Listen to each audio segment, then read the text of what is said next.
এই বিডিআর ঘটনা হাসিনা আসার 1 মাস পরেই কেন ঘটলো? হাসিনা সবকিছু জানতো। 4 জনে সেদিন ডিনারে কেন যায়নি? এটা চলে এসছে। এর আগে আমি ছিলাম, আমি গিয়েছি, হাসিনা ছিল, হাসিনাও গিয়েছে। এইবার কেন হাসিনা গেল না? তারপরের দিন কেন ঘটনা ঘটলো? হাসিনা এবং মঈনুদ্দিন এটা জানতো এবং তারা এর জন্য দায়ী, এটা মানা যায় না। কাজেই হাসিনাকে একদিন জবাব দিতেই হবে এটার জন্য। 57 জন, হ্যাঁ আমি ক্ষতিগ্রস্ত হয়েছি, আমার ছেলেদের ইয়ে হয়েছে, তারপরেও আমি বলবো 57 জন ভালো ভালো অফিসার কিভাবে মারা হয়েছে তা চিন্তা করা যায় না। তাদের পরিবারদের সঙ্গে যে আচরণ করা হয়েছে সেটা চোখে দেখা যায় না। আমরা 57 জন অফিসারকে ই করে কাউকে পুড়িয়ে ফেলা হয়েছে, কাউকে গার্বেজের ভিতর দেওয়া হয়েছে, কাউকে। আর এর সঙ্গে জড়িত ছিল আরো, আপনারা জানেন যে একজন ইয়ে ছিল, সে র্যাবে আমরা নিয়েছিলাম, লোকটা খুব ভালো ছিল, শায়েক আব্দুর রহমান ছিলেন, গুলজার আপনারা জানেন। গুলজার ধরেছিল ওই শায়েক আব্দুর রহমানকে, তার জন্য রাগ ছিল ওই মির্জা আজমের, তার বোনের জামাই ছিল।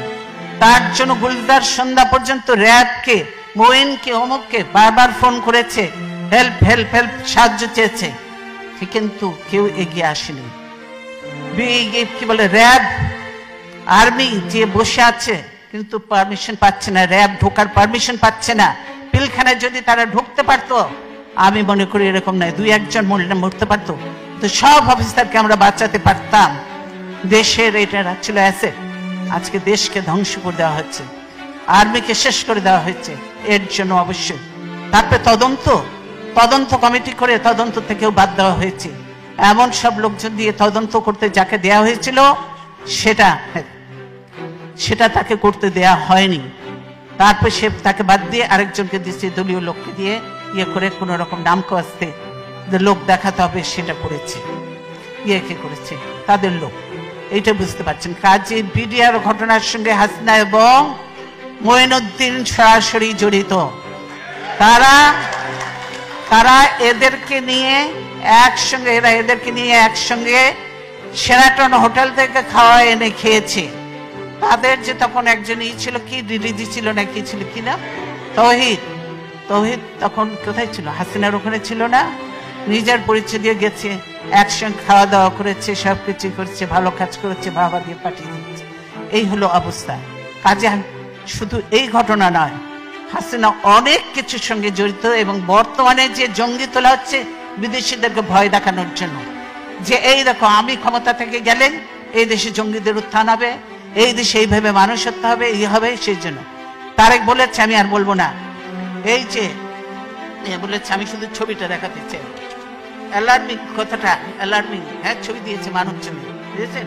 বলছে কি, সিজারকে গুলি করা হয় কাছ থেকে, বন্ধ ছিল সড়ক বাতি বন্ধ ছিল কেন? তার জন্য দায়ী কি বিএনপি? সরকার দায়ী হতে হবে। কেন ছিল? ডিপ্লোম্যাটিক এরিয়া ওটা, সেখানে বাতি বন্ধ থাকার কথা নয়, বাতি বন্ধ থাকা। আর এখানে জড়িয়ে দিল বিএনপির সেই আমাদের কাইয়ুমকে জড়িয়ে দিল, যে কাইয়ুম মোটেই না।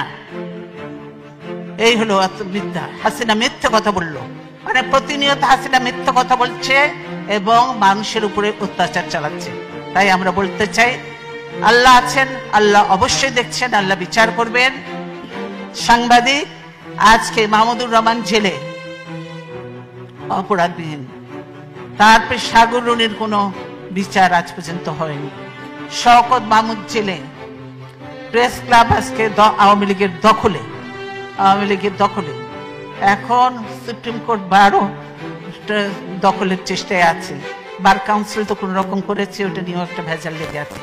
এই হলো অবস্থা। সব দলীয়করণ আর দখলীকরণ চলছে, জমি জায়গা থেকে আরম্ভ করে। সেই বাংলাদেশ এখন মুসলমান, হিন্দু, বৌদ্ধ, খ্রিস্টান কোন ধর্মের মানুষ নিরাপদ নয়। এবং যত দুর্ঘটনা ঘটছে তার সঙ্গে হাসিনা এবং আওয়ামী লীগ সরাসরি জড়িত, এবং তার পুলিশ বাহিনী, পুলিশ এবং র্যাব এরা জড়িত।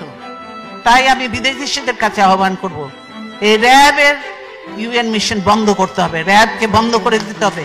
র্যাবকে যে গুলি টুলি সাপ্লাই দেওয়া হয় এগুলো বন্ধ করতে হবে, নাহলে বাংলাদেশের নিরীহ মানুষরা মরবে, বিদেশিরাও মরবে।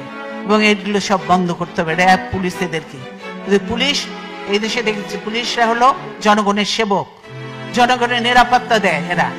অথচ বাংলাদেশের পুলিশ জনগণকে ধরে নিয়ে যে ঘুষ নেয়, না হলে গুলি করে হত্যা করে জঙ্গলে ফেলে দেয়। এই হলো বাংলাদেশের পুলিশের অবস্থা। কাজেই আমরা খুব একটা খারাপ সময়ের মধ্যে দিয়ে বাংলাদেশ যাচ্ছে, আমরা অত্যন্ত কষ্টের মধ্যে আছি। তারপরেও আমি এতদিন